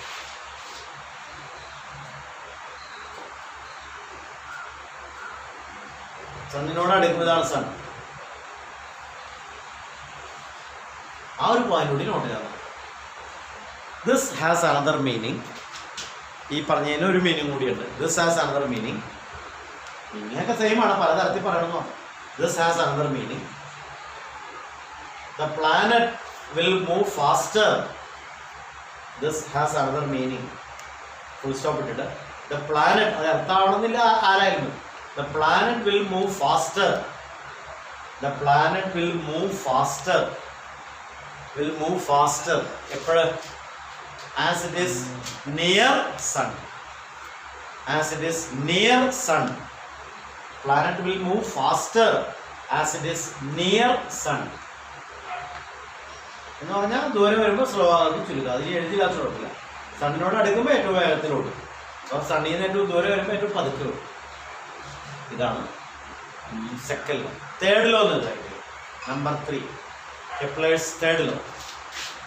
അത് വേറെ വലിയ കാര്യമൊന്നുമില്ല, എളുപ്പമാണ് പഠിക്കാൻ. അപ്പോൾ അതിന് ഒരു പുതിയൊരു കാര്യം അറിയണം, എന്നാലും തേർഡ് ലോ സ്റ്റേറ്റ് ചെയ്യാൻ പറ്റുള്ളൂ കേട്ടോ. ഒരു എലിപ്റ്റിക്കൽ പാത്ത് ഞാൻ വരച്ചേക്കാണ്. ഒരു എലിപ്റ്റിക്കൽ പാത്തിൻ്റെ മേജർ ആക്സിസും മൈനർ ആക്സിസുമാണ് ഞാൻ കാണിച്ചത്. കോണിക്സ് എന്നുള്ള മാത്തമാറ്റിക്സിൽ നിങ്ങൾ പിന്നീട് പഠിക്കും കേട്ടോ. കെപ്ലറുടെ തേർഡ് ലോയിലേക്ക് വരാൻ പോകണം. ഒരു എലിപ്റ്റിക്കൽ പാത്ത് ഞാൻ വരച്ചു. എലിപ്റ്റിക്കൽ പാത്തിലെ ഏറ്റവും നീളം കൂടിയ ഡയമീറ്റർ എടുത്തു, ഏറ്റവും നീളം കുറഞ്ഞ ഡയമീറ്റർ എടുത്തു. ഏറ്റവും നീളം കൂടിയ ഡയമീറ്ററിൻ്റെ നീളത്തെ നമ്മുടെ 2a എന്ന് വിളിക്കാൻ പോകണം. ഇതാണ് മേജർ ആക്സിസ്. മേജർ മെയിൻ ആയിട്ടുള്ളത് മേജർ ആക്സിസ്. ഏറ്റവും നീളം കുറഞ്ഞ ഡയമീറ്റർ എടുക്കാൻ പോകണം. B+B 2b. ഇതാണ് മൈനർ ആക്സിസ്. മൈനർ എന്നാണ് എഴുതുന്നത് കേട്ടോ, MINOR, minor axis. Sodium in by major axis and minor axis. ഈ ഏറ്റവും നീളമുള്ള ഡയമീറ്റർ ഓഫ് ദി എലിപ്സ് ആണ് മേജർ ആക്സിസ്. അതിന്റെ പകുതിയാണ് ഞാൻ എന്ന് എടുക്കാൻ 2a എന്നാണ് എടുക്കാൻ പോകുന്നത്. മേജർ ആക്സിസിന്റെ അപ്പാടെയുള്ള നീളത്തെ 2a എന്ന് എടുക്കാം.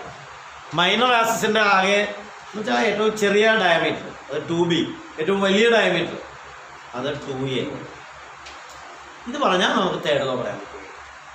മേജർ ആക്സിസ് മൈനർ ആക്സിസ് എന്താണെന്ന് മനസ്സിലാക്കുക. നമ്മളിങ്ങനെ ഒരു എലിപ്റ്റിക്കൽ പാത്ത് വരച്ചിട്ട് ഏറ്റവും നീളം കൂടിയ ഡയമീറ്റർ വരച്ചാൽ ഇത് 2a എന്ന് എടുക്കണം. അപ്പോൾ അതിൻ്റെ പകുതിയാണ് a എന്ന്. ഏറ്റവും നീളം കുറഞ്ഞ ഡയമീറ്റർ വരച്ചാൽ ഇത് അപ്പാടെ 2b എന്ന് എടുക്കണം. അതിൻ്റെ പകുതിയാണ് p. അത് ഞാൻ കാണിച്ചത് കേട്ടോ. ചരിച്ച് വരച്ചു നോക്കാം. ഇങ്ങനെ വരച്ചാൽ എങ്ങനെയാണ് തേർഡ് ലോ പ്രകാരം നിങ്ങൾ എഴുതാറുണ്ട് T² proportional to a³ where T is period. എർത്തിന്റെ പീരിയഡ് എത്രയാ? സണ്ണിനെ റിവോൾവ് ചെയ്യുന്ന പീരിയഡ് 1 ഇയർ. ജൂപ്പിറ്ററിന്റെ പീരിയഡ് എത്രയാണ്? 12 ഇയർ. Nearly 12 year. എർത്തിന്റെ പീരിയഡ് T1 എഴുതാണ്. T1 നമ്മൾ 2 എക്സാമ്പിളോടെ കാണി. T എർത്തിൻ്റെത് 1 ഇയർ. T ജൂപ്പിറ്ററിൻ്റെത് 12 ഇയർ. അപ്രോക്സിമേറ്റ്ലി 12 ഇയർ തന്നെയാണ്. 12 ഇയർ. ആ പീരിയഡിന്റെ സ്ക്വയർ ഒരു 1 ഇയറിന്റെ സ്ക്വയർ. 1 സ്ക്വയർ 1 തന്നെ. ഇയർ സെക്കൻഡ് ഒന്നും ആക്കണ്ട. 12ന്റെ സ്ക്വയർ 156. T² 2 എഴുതാൻ പോകണം. T1 square proportional to A1³ കണക്ക് ചെയ്യാൻ വേണ്ടി. T2 square proportional to A2³ A2³. ഇപ്പൊ 2 പാത്ത് വരെയാണ് A1 A2 ഒക്കെ വരയ്ക്കാൻ വേണ്ടി. ഇതൊരു എലിപ്റ്റിക്കൽ പാത്ത്, ഇത് വേറെ എലിപ്റ്റിക്കൽ പാത്ത്, ഇത് വേറെ ഒരു മേജർ ആക്സിസ്, ഇത് മൈനർ ആക്സിസ്. ഇവിടെ എനിക്ക് A1 ആക്കാലോ, A1. ഇത് B1 ആക്കാലോ, B1. ഇവിടെ വേറെ മേജർ ആക്സിസ് ആണ്. അപ്പൊ ഇത് A2 ആണ്. ബാക്കി പകുതി A2 തന്നെ. ഈ മൈനർ ആക്സിസ് B എന്ന് എഴുതാം, B2 അല്ലെങ്കിൽ B1. മറ്റേത് ഒരെണ്ണം B1 എന്ന് എഴുതാം, ഏത് വേണമെങ്കിലും. ഇത് B2 ഈക്വൽ ആണ് കേട്ടോ. ഈ B1 തന്നെയാണ് B2. ഡയഗ്രാം കണ്ടിട്ട് വ്യത്യാസം തോന്നുന്നത്. B1 തന്നെയാണ് B2. A1 തന്നെയാണ് A2. A1 തന്നെയാണ് A2 നീളം കൊണ്ട്. അപ്പോൾ ഞാനിപ്പോ ഇത് എർത്തിന്റെ ഓർബിറ്റൽ പാത്ത് ആണെങ്കിൽ ഈ A1 ഉദ്ദേശിച്ചത് എർത്ത് സണ്ണിനെ റിവോൾവ് ചെയ്യുമ്പോഴത്തെ മേജർ ആക്സിസിന്റെ പകുതി. A2 ഞാൻ ഉദ്ദേശിച്ചത് ഇതാണ് A2. ഇതാണ് A2. ഇത് A1 തന്നെ കേട്ടോ, കൺഫ്യൂഷൻ വേണ്ട. A1 ഇത് A1, ഇത് A1, ഇത് B1. Sorry, B1. This is B2. This is B2. അപ്പോൾ ഒന്നാമത്തെ പ്ലാനറ്ററി മോഷന് മേജർ ആക്സിസ് 2A1 എൻ്റെ പകുതി A1, മൈനർ ആക്സിസ് 2B1 എൻ്റെ പകുതി B1. തിരുത്തിയാണ് കേട്ടോ, ഞാൻ സിമ്പിൾ തെറ്റിപ്പോയത്. പറഞ്ഞ A1 പറഞ്ഞ A2 എന്ന് ഞാൻ എഴുതാൻ പാടില്ല. ഇത് A1 ആണ്, ഇത് A1 ആണ്, ഇത് B1 ആണ്, ഇത് B1 ആണ്, ഇത് A2 ആണ്, ഇത് A2 ആണ്, ഇത് B2 ആണ്, ഇത് B2 ആണ്. 2 പാത്ത് വരച്ച് 2 പേർക്കാണ്. ഒന്ന് എർത്തിന്, ഒന്ന് ജൂപ്പിറ്റർ എന്ന് വിചാരിക്കാം. അപ്പൊ അങ്ങനെയാണെങ്കിൽ ഈ T1 എന്ന് പറയുന്നത് എർത്തിന്റെ പീരിയഡാണ് 1 ഇയർ. ഈ T2 എന്ന് പറയുന്നത് ജൂപ്പിറ്ററിന്റെ പീരിയഡാണ് 12 ഇയർ. സ്ക്വയർ ഓഫ് പീരിയഡ് ഇതാണ് ലോ. അത് ഞാൻ ഉണ്ടാക്കി എഴുതിയത് പ്രോബ്ലം ചെയ്യാൻ വേണ്ടിയിട്ടാണ്. ഡിവൈഡ് ചെയ്യുമ്പോൾ പ്രപ്പോർഷണാലിറ്റി കോൺസ് വെട്ടിപ്പോവും. ഞാനൊരു സ്റ്റെപ്പ് കൂടി എഴുതി കാണിക്കാം. T1 square by T2 square is equal to നോക്കാൻ പറ്റും. കാരണം ഇവിടെ ഈക്വൽ നോക്കാൻ ഒരു k എന്ന കോൺസ്റ്റന്റ് വരും. അതേ കോൺസ്റ്റന്റ് ഇവിടെ വരും. A1 cube by A2 cube. ഇതാണ് മാത്തമാറ്റിക്കൽ കാൽക്കുലേഷന് വേണ്ടി വരുന്ന എപ്പോഴും ഇതാണ്. മേജർ ആക്സസ് രണ്ട് തന്നാൽ ഒരു പീരീഡ് തന്നാൽ മറ്റേ പീരീഡ് കണ്ടുപിടിക്കാം. ഞാൻ പറയാണ് മേജർ ആക്സസ് ആദ്യത്തെ ഓർബിറ്റൽ പാത്തിന് ഇത്രയാണ്, ഇത്ര കിലോമീറ്റർ ആണ്. മേജർ ആക്സസ് രണ്ടാമത്തെ ഓർബിറ്റൽ പാത്തിന് വേറെയാണ് A2 രണ്ട് തരാൻ പോകും. T1 എർത്ത് എന്ന് പറഞ്ഞേക്കണോണ്ട് T1 1 ഇയർ എൻ്റെ സ്ക്വയർ 1 × സ്ക്വയർ 1 ആണ്. T2 നമുക്കറിയില്ല, T2 കണ്ടുപിടിക്കുന്നു. ജൂപ്പിറ്റർ എന്ന് പറഞ്ഞുകൊണ്ടാണ് ഞാൻ 12 ഇയർ എന്ന് പറഞ്ഞത്. അല്ലാണ്ട് ജൂപ്പിറ്റർ എന്ന് പറയാത്രത്തോളം കാലം T2 എത്രയാണെന്ന് നമുക്ക് പറയേണ്ടി അറിയില്ല. പക്ഷേ A1 A2 തന്നാൽ ഒരു T1 അല്ലെങ്കിൽ T2 ഏതെങ്കിലും എണ്ണം തന്നാൽ മറ്റേ പീരീഡ് കണ്ടു. ഈ ഇക്വേഷൻ ഇട്ടാൽ മതിയല്ലോ. A1 തന്നേക്കണു ഇത്ര കിലോമീറ്റർ അതിൻ്റെ ക്യൂബ്, A2 തന്നേക്കണു ഇത്ര കിലോമീറ്റർ അതിൻ്റെ ക്യൂബ്, T1 തന്നേക്കണു എർത്തിൻ്റെ ഓർബിറ്റൽ പാത്തിൻ്റെ പീരീഡ് 24 hours, T2 മാർസിൻ്റെതാന്ന് വിചാരിക്കും, മാർസിൻ്റെ പീരീഡ് എത്രയാണെന്ന് പറയാം. പക്ഷേ ഇത് രണ്ടും അറിയണം, ഒരു പീരീഡും അറിയണം. അപ്പോൾ ഈ ഇക്വേഷൻ ബാധകമാകുന്ന ഒരു ജോഡി പ്ലാനറ്ററി മോഷനാണ്, ഒരെണ്ണത്തിനല്ല ഒരു ജോഡി. ആ ഒരു ജോഡി അതാണ് കാണുന്നത്. അതിൽ വരേണ്ടത് ഇത് example earth is orbiting in an elliptical path with major axis 2a1 എൻ്റെ പകുതിയാണ് A1, with minor axis 2b1 എൻ്റെ പകുതിയാണ് B1. Jupiter is orbiting in another elliptical path. കൂടുതൽ പാത്തുണ്ട്, കാരണം ദൂരം കൂടുതൽ യാത്ര ചെയ്യാൻ കൂടുതൽ സമയം എടുക്കും. മേജർ ആക്സിസിൻ്റെ അപ്പാടെയുള്ള നീളമാണ് 2a2 അതിൻ്റെ പകുതിയാണ് A2. മൈനർ ആക്സിസിൻ്റെ അപ്പാടെയുള്ള നീളമാണ് 2b2 2b2ൻ്റെ പകുതി B2. According to third law, കെപ്ലറുടെ മൂന്നാമത്തെ ലോ പ്രകാരം square of period is proportional to cube of semi major axis. What is major axis? നീളം കൊണ്ട് 2a. സെമി എന്ന് പറഞ്ഞാൽ പകുതി. സെമി സർക്കിൾ, സർക്കിളിൻ്റെ പകുതി. സെമി സർക്കിൾ, സർക്കിളിൻ്റെ പകുതി. സെമി സെമി എന്ന് പറഞ്ഞാൽ ഹാഫ് എന്ന മീനിങ്. സെമി ഫൈനൽ കളികളിൽ സെമി ഫൈനൽ, ഫൈനലിൻ്റെ പകുതിയാണ് സെമി ഫൈനൽ, പിന്നെ ബാക്കി പകുതി കിടക്കും. സെമി ഫൈനൽ അങ്ങനെ എന്തെങ്കിലും പറയാമോ? വേറെ semi semi perimeter, semi perimeter ചുറ്റളവിൻ്റെ പകുതി. പെരിമീറ്റർ എന്ന് പറഞ്ഞാൽ ചുറ്റളവ്. സെമി പെരിമീറ്റർ ചുറ്റളവിൻ്റെ, സെമിനാരി എന്ന് പറയില്ല കേട്ടോ, സെമി സർക്കിൾ. സെമിനാരി എന്ന് പറഞ്ഞാൽ പകുതി നാറി എന്നല്ല അർത്ഥം.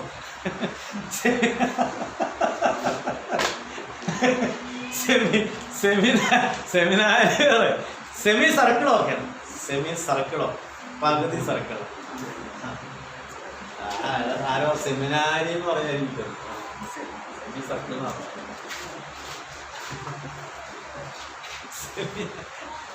സെമി പെരിമീറ്റർ പകുതി ചുറ്റളവ്, ചുറ്റളവിൻ്റെ പകുതി. സെമി സർക്കിൾ, സർക്കിളിൻ്റെ പകുതി. പിന്നെ അതാ സെമി ഫൈനൽ. പിന്നെ അതാ സെമി മേജർ ആക്സിസ്, മേജർ ആക്സിസിൻ്റെ പകുതി അതിൻ്റെ ക്യൂബ്. മേജർ ആക്സിസ് 2a ആണ്, 2aയുടെ പകുതി A, അതിൻ്റെ cube. Cube of semi major axis അതിന് ആനുപാതികമാണ് T². അപ്പോൾ എങ്ങനെ പറയണം? ഇതെങ്ങനെ വായിക്കണം? Square of period of the orbital path, elliptical path. അതിന് പീരിയഡിൻ്റെ കറക്കത്തിൻ്റെ സമയത്തിന് പീരിയഡ് എന്ന് വിളിക്കും. ആ കറക്കത്തിനെടുക്കുന്ന സമയം അതായത് പീരിയഡ്, പീരിയഡിൻ്റെ സ്ക്വയർ, പീരിയഡല്ല പീരിയഡിൻ്റെ സ്ക്വയർ ആനുപാതികമാണ്, പ്രപ്പോർഷണലാണ്. എന്തിന്? ക്യൂബിന്. എന്തിൻ്റെ ക്യൂബിന്? മേജർ ആക്സിസിൻ്റെ ക്യൂബ് അല്ല, മേജർ ആക്സിസിൻ്റെ പകുതിയുടെ ക്യൂബ്. മേജർ ആക്സിസിനെ നമ്മൾ എഴുതുന്നത് 2a എന്നാണ്. 2a A plus A 2a A plus A 2a. Minor axis B plus B 2b, വേറെ path B plus B 2b 1 2 suffix ഇട്ട് എഴുതി. ഇത് ഒന്നാമത്തെ. രണ്ടാമത്തെ സ്റ്റേറ്റ്മെന്റ് എഴുതിക്കോളൂ. Kepler's third law. According to Kepler's third law, square of period, according to Kepler's third law, square of period, according to Kepler's third law, square of period, square of period is directly proportional to is directly proportional to the cube of semi-major axis. Is directly proportional to the cube of semi-major axis. Cube, C-U-B-E, cube. Cube of semi-major axis. Cube of semi-major axis. Semi-major axis. എന്നിട്ട് major axis minor axis പടത്തിൽ വരച്ചിടുക. ഒരു ellipse അങ്ങ് വരച്ച് elliptical ആയ ഒരു path അങ്ങ് വരച്ചിട്ട് ആ എലിപ്റ്റിക്കൽ പാത്ത് ഇങ്ങനെ കംപ്ലീറ്റ് ചെയ്ത് എന്നിട്ട് മേജർ ആക്സിസും മൈനർ ആക്സിസും പടത്തിൽ നിന്ന് കാണിച്ച് മേജർ ആക്സിസിനെ A+A 2A എന്ന് സങ്കല്പിക്കണം. മൈനർ ആക്സിസ് ഇവിടെ ബി ഉണ്ട്, ബാക്കി പകുതിയും ബി ആണ്. അപ്പൊ 2A എന്ന് പറയുന്ന ഒരു ആരോട്ട് എഴുതുക. മേജർ ആക്സിസ് പടത്തിൽ അതാണ് കേട്ടോ. 2B ഒരു ആരോട്ട് എഴുതുക. മൈനർ മൈനർ ആക്സിസ് ആണ് എഴുതുന്നത്. Minor axis. എന്നിട്ട് ആ പടത്തിന്റെ അടുത്ത് എഴുതി വയ്ക്കാം T square proportional to A cube. T square proportional to A cube. T square proportional to A cube. A cube. അപ്പൊ എഴുതാം T1 ഈക്വൽ 1 ഇയർ എർത്തിന് കേട്ടോ, ബ്രാക്കറ്റിലെ എർത്ത് എന്ന് എഴുതാം. T2 ഈക്വൽ ടു 12 ഇയർ ബ്രാക്കറ്റിലെ ജൂപ്പിറ്റർ എന്ന് എഴുതാം. ജൂപ്പിറ്റർ. നമുക്കറിയാം A1 ഈക്വൽ ടു, ഞാനൊരു വാല്യൂ തരാം. സണ്ണിൽ നിന്ന് എർത്തിലേക്കുള്ള ഒരു ആവറേജ് ദൂരം ഞാൻ പറയാം കേട്ടോ. സണ്ണിൽ നിന്ന് എർത്തിലേക്കുള്ള ഒരു ആവറേജ് ദൂരമാണല്ലോ ഈ പറയുന്ന സംഭവം അല്ലേ. ഇവിടെയാണ് സൺ എന്ന് പറയുമ്പോൾ വേരിയബിൾ റേഡിയസ് ആണ്, അതിൻ്റെ ഒരു ശരാശരി എടുക്കേണ്ടി വരും. അത് ഞാൻ തരാം. A1 എന്ന് പറഞ്ഞാൽ 1.5 ഇൻറ്റു ഇത് പഠിച്ചിട്ടുണ്ട് സ്കൂളിൽ 10⁻11 മീറ്റർ. ഒരു അസ്ട്രോണോമിക്കൽ യൂണിറ്റ് എന്ന് പറയും കേട്ടോ. എവിടെയോ സ്കൂളിൽ എവിടെയോ പറയുന്നുണ്ട് അസ്ട്രോണോമിക്കൽ യൂണിറ്റ്. അസ്ട്രോണോമിക്കൽ യൂണിറ്റ് എന്ന് പറഞ്ഞാൽ സൂര്യനും ഭൂമിയും നമ്മുടെ അകലമാണ്. സൂര്യനിൽ നിന്നും ഭൂമിയിലേക്കുള്ള ദൂരം ഇത്രയാണ്. കിലോമീറ്റർ എഴുതാണെങ്കിൽ 10⁸ എന്ന് എഴുതിയാൽ മതി. 10⁸ എന്നാക്കിയാൽ അപ്പൊ km എഴുതേണ്ടി വരും. ഇത് കിലോമീറ്ററിലാണ് കേട്ടോ. എന്ന് വെച്ചാൽ 15ന്റെ കൂടെ 7 പൂജ്യം എഴുതാം. 4 പൂജ്യം ആയിരിക്കും. 5, 6, 7. 8ാമത്തെ പൂജ്യം എന്ന് പറയാൻ ഡെസിമൽ കളയാൻ ഉപയോഗിച്ചു. 1.5ന്റെ ദശാംശം കളയാൻ ഒരു 10 ഞാൻ എടുത്തു. അപ്പൊ 10⁸ കിലോമീറ്ററിലാണ് കേട്ടോ, മീറ്ററിലല്ലാതെ. വീണ്ടും 1000 കൊണ്ട് ഗുണിച്ചാൽ ഇത് മീറ്റർ ആവും. കാരണം 1 കിലോമീറ്റർ 1000 മീറ്റർ ആണ്. അപ്പൊ 10⁸ എഴുതാണെങ്കിൽ 1.5 എഴുതാം കൂട്ടത്തിൽ. കൃത്യമായിട്ട് പറയുകയാണെങ്കിൽ 1.496 ആണ്. 1.496 ഇൻറ്റു 10⁻11 മീറ്റർ. അത് തന്നെയാണ് എഴുതിയേക്കുന്നത് കേട്ടോ, വലിയ വ്യത്യാസമുണ്ട്. ഈ 4, 9 കറക്റ്റ് 5 ആക്കി. ഈ 6 കൂടി കറക്റ്റ് ചെയ്യുമ്പോൾ ഈ 9 10 ആവും. അല്ല വേണ്ട, ഇതും വേണമെന്നില്ല. 4, 9 ആയിരുന്നു. 9 ഇപ്പുറത്തേക്ക് കറക്റ്റ് ആയി 4, 5 ആകും. അങ്ങനെയാണ് 1.5 എന്ന് എഴുതാൻ. 1.5 ഇത് മീറ്ററിലാണ്. കിലോമീറ്റർ എഴുതുമ്പോൾ 8 എഴുതിയാൽ മതി. ഇവിടെ എഴുതുമ്പോൾ 8 എഴുതിയത് കിലോമീറ്ററിലായി. ഈ ദൂരത്തിന്റെ പേരാണ് ഇത് തന്നെയാണ് എഴുതിയത് കേട്ടോ. അപ്പൊ അതൊന്ന് വായിച്ചു നോക്കി എന്തോരം ഉണ്ട്. 10, 100, 1000, 10,000, ലക്ഷം, 10 ലക്ഷം, കോടി, 10 കോടി, 15 കോടി കിലോമീറ്റർ ദൂരെയാണ്. 15 കോടി കിലോമീറ്റർ ദൂരെയാണ്. കിലോമീറ്ററിലാണ് ഞാൻ 8 പൂജ്യം ഇട്ടുള്ളൂ. 7 പൂജ്യം ഇട്ടുള്ളൂ. ഈ 1.5 ദശാംശം കളയാൻ ഈ 10⁸ ഒരു 10 ഞാൻ ഇങ്ങോട്ട് എടുത്തു. അപ്പൊ 10 പോയാൽ ബാക്കി 10⁸7 ഉണ്ട്. 10⁸7 വെച്ച് 15നെ കുടിക്കണം. 1.5 ഇൻറ്റു 10 എത്രയാണ്? 15. ബാക്കി എത്ര ഉണ്ട്? ഇനി 10⁸ ഒരു 10 ഇങ്ങോട്ട് എടുത്താൽ 10⁸7 ഉണ്ട്. 10⁸7 എന്ന് പറഞ്ഞാൽ 7 പൂജ്യമുള്ള സംഖ്യ. 15ന്റെ കൂടെ 7 പൂജ്യം ഇട്ട് കൊടുക്കുക. ഇത് വായിക്കേണ്ടത് 1. അപ്പൊ 15, 150, 1500, 15000, 1.5 ലക്ഷം. 1.5 കഴിഞ്ഞാൽ 1.5 ലക്ഷം, 15 ലക്ഷം അല്ലേ? 15 ലക്ഷം കഴിഞ്ഞാൽ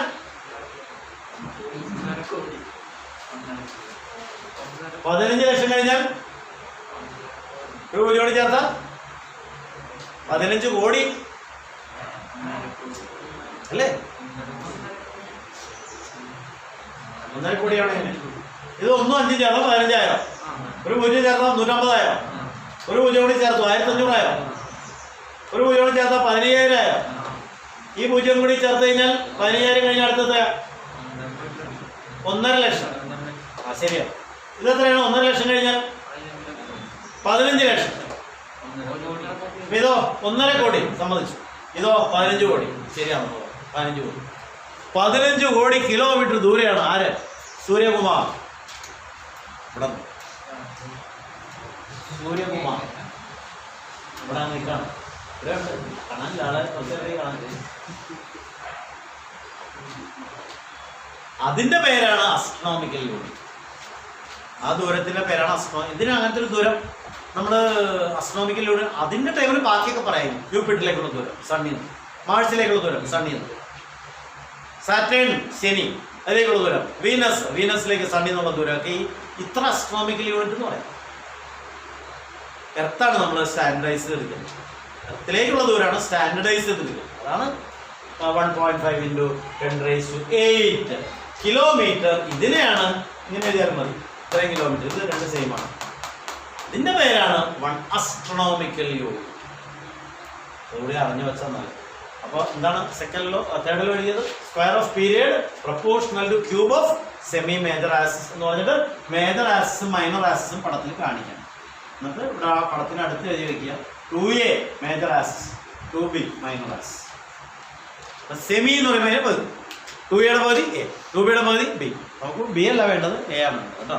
മേജർ ആക്സിസിന്റെ പകുതിയുടെ ക്യൂബ്, അതിന് പ്രപ്പോർഷനാണ് പീരിയഡിന്റെ സ്ക്വയർ. എന്നുവെച്ചാൽ പീരിയഡും ആ മേജർ ആക്സിസിന്റെ പകുതിയും തമ്മിൽ ബന്ധമുണ്ട്. പീരിയഡിന്റെ സ്ക്വയറിനാണ് കേട്ടോ, പീരിയഡ് അല്ല, പീരിയഡിന്റെ സ്ക്വയറിന് മേജർ ആക്സിസിന്റെ പകുതിയായിട്ടുള്ള ബന്ധം പകുതിയുടെ ക്യൂബായിട്ടാണ് ബന്ധം. നമുക്ക് പ്രോബ്ലം ചെയ്യാനത് നല്ലതായിരിക്കും. ഞാനിപ്പോൾ ഒരു A1 തന്നേക്കാണ്. എത്രയാണ് A1 എന്ന് പറഞ്ഞാൽ? ഇതാണ് A1. Distance between sun and എർത്താണ് ഈ A1 ആയിട്ട് എടുക്കാൻ പോകുന്നത്. അവർക്ക് ശരിക്കും ഇവിടെ അല്ല സൺ, നടുക്കല്ല സൺ, ഈ എലിപ്റ്റിക്കൽ പാത്തിന്റെ ഒരു ഫോക്കസിലാണ്. അപ്പൊ ഈ A1 എന്ന് പറയുന്നത് വേരിയബിളാണ്, റേഡിയസ് വേരിയബിളാണ്. റേഡിയസ് കൂടിയും കുറഞ്ഞിരിക്കും. ഇവിടെ വരുമ്പോൾ ഏറ്റവും കുറവ്, ഇവിടെ വരുമ്പോൾ ഏറ്റവും കൂടുതൽ. അതിന്റെ ശരാശരി ഒരു ആവറേജ് ആണ് എഴുതിയത്. അപ്പൊ ജൂപ്പിറ്ററിന്റെ 12 കൊല്ലം എന്ന പീരിയഡ് എടുത്താൽ നമുക്ക് ഈ ഫോർമുലയിൽ ഇട്ട് അത് വർക്ക്ഔട്ട് ചെയ്യാൻ പറ്റും. 2 ഇക്വേഷൻ ആക്കി മതിയല്ലോ. ഈ ഫോർമുലയ്ക്ക് 2 ഇക്വേഷൻ ആക്കി മതിയല്ലോ. ഒരെണ്ണം T1, ഒരെണ്ണം T2.